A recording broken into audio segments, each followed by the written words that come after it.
اور اس فیصلے کا جو ایک چھوٹے سے طبقے نے رد عمل دیا، اس فیصلے کے اوپر جس طرح کی زبان استعمال کی، میں مجبور ہوں آج آپ سے بات چیت کرنے کے لیے. دیکھیں، پہلے ایک چیز سمجھ آئے کہ پاکستان وہ ملک ہے جو دنیا کی تاریخ کا واحد ملک ہے جو مدینہ کی ریاست کے بعد اسلام کے نام پہ بنا ہے. اسلام کے نام پہ بننے کا مطلب یہ ہے کہ پاکستان کا کوئی قانون قرآن اور سنہ کے خلاف نہیں جا سکتا. تو جو ججز نے فیصلہ دیا ہے وہ آئین کے مطابق دیا، اور پاکستان کا آئین قرآن اور سنہ کے تابع ہے. اب جس طرح کی زبان استعمال کی گئی ہے پاکستان کے سپریم کورٹ کے ججز کے اوپر، یہ کہنا کہ وہ فیصلے کے بعد واجب القتل ہے، اور پھر وہی نہیں رکنا، پھر یہ کہنا کہ پاکستان کے جو آرمی چیف ہیں وہ غیر مسلم ہیں، اور جنرلز کو کہا جا رہا ہے اور فوج کو کہا جا رہا ہے کہ آرمی چیف کے خلاف بغاوت کرو.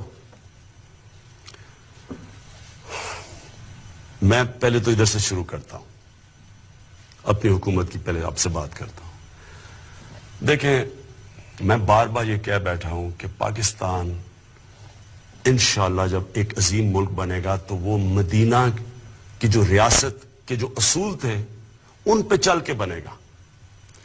میرا یہ ایمان کا حصہ ہے کہ جب تک ہم جس مقصد کے لیے پاکستان بنا تھا، اسلامی فلاحی ریاست، اگر ہم وہ نہیں بنائیں گے پاکستان کو تو اس کا کوئی مستقبل نہیں ہے.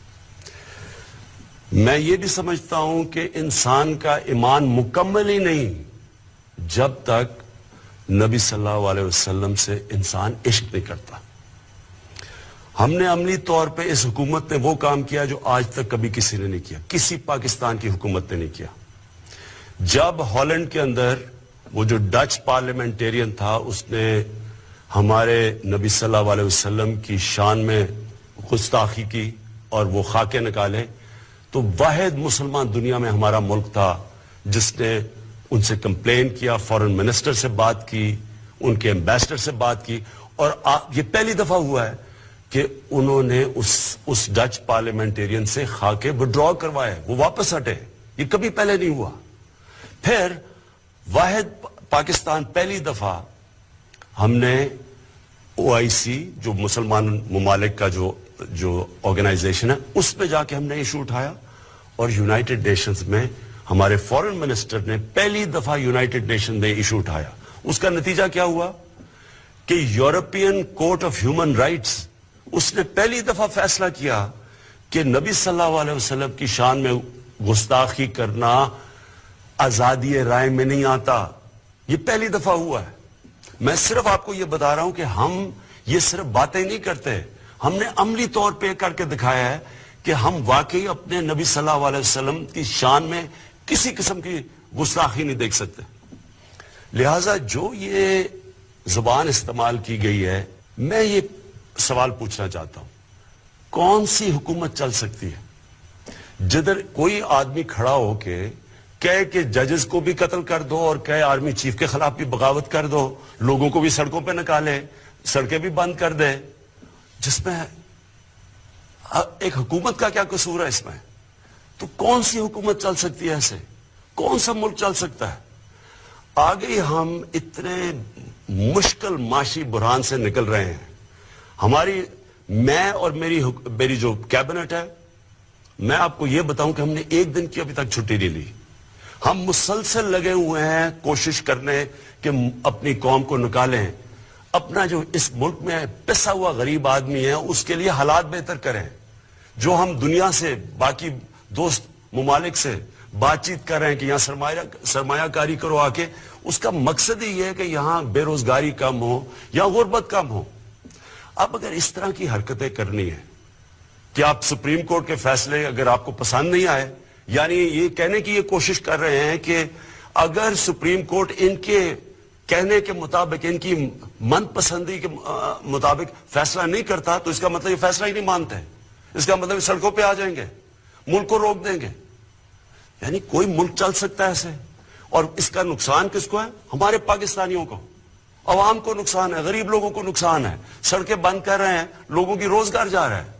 جو بیچارہ دہاڑی میں جس نے آ کے مزدوری کرنی تھی, جب ملک رک جائے گا وہ کدھر سے بچوں کا پیٹ پالے گا؟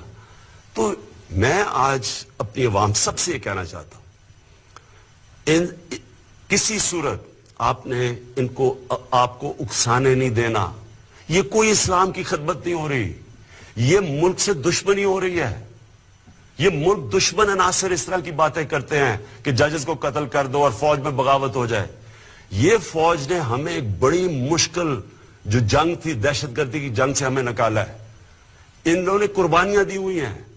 آپ جب کہیں گے کہ فوج آرمی چیف کے خلاف, اور جھوٹ بول کے کہ وہ مسلمان نہیں ہے آرمی چیف, ان کے اوپر اکسائیں گے, نقصان کس کا ہے, فائدہ کس کا ہے؟ پاکستان کے دشمنوں کا ہے.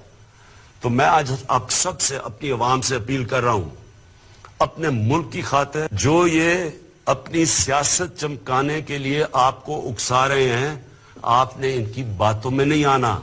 یہ کوئی اسلام کی خدمت نہیں کر رہا ہے, یہ صرف اپنی ووٹ بینک بڑھا رہے ہیں.